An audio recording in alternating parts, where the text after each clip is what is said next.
Hello বন্ধুরা, আজ আমি রান্নার ভিডিও নিয়ে চলে এলাম। আজ কলমি শাক ভাজা করব। আজ নতুন ইয়েতে একটু বানাবো, তাই তেল গরম হয়ে গেছে।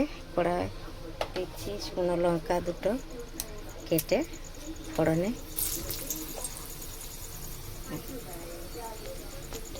দিচ্ছি রাঁধুনি,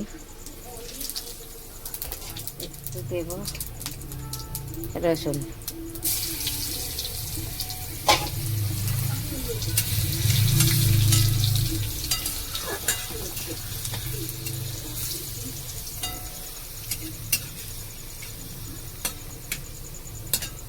কলমি শাকটা কেটে রেখেছি, ধুয়ে রেখেছি, দিয়ে দিচ্ছি।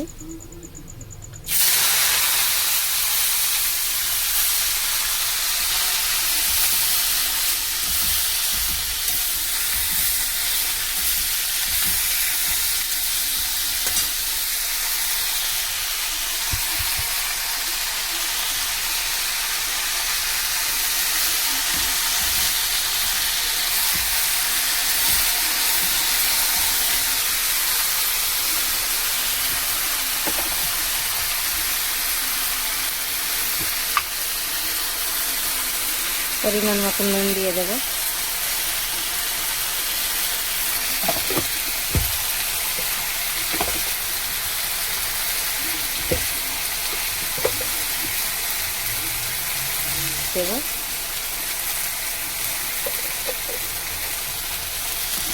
এটাতে আর বেশি কিছু দেবো না, দিয়ে দেবো, আর কিছু বেশি লাগবে না।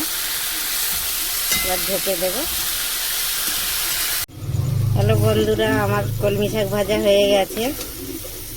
আমরা কোনোদিন রসুন দিয়ে খাই না, আর শুকনো লঙ্কা দিই না, কাঁচা লঙ্কা দিয়ে বানাই। শুধু কাঁচা লঙ্কা নুন হলুদ দিয়ে বানাই। আজকের একটু রসুন দিয়েছি আর শুকনো লঙ্কা দিয়েছি, আজওয়াইন। খুব সুন্দর হয়েছে, দেখতেও ভালো লেগেছে, খেতেও ভালো লাগবে। আপনারাও এমনি করে বানিয়ে খাবেন, খুবই ভালো লাগবে। ভালো লাগলে লাইক কমেন্ট শেয়ার করবেন জরুর। Thank you, by.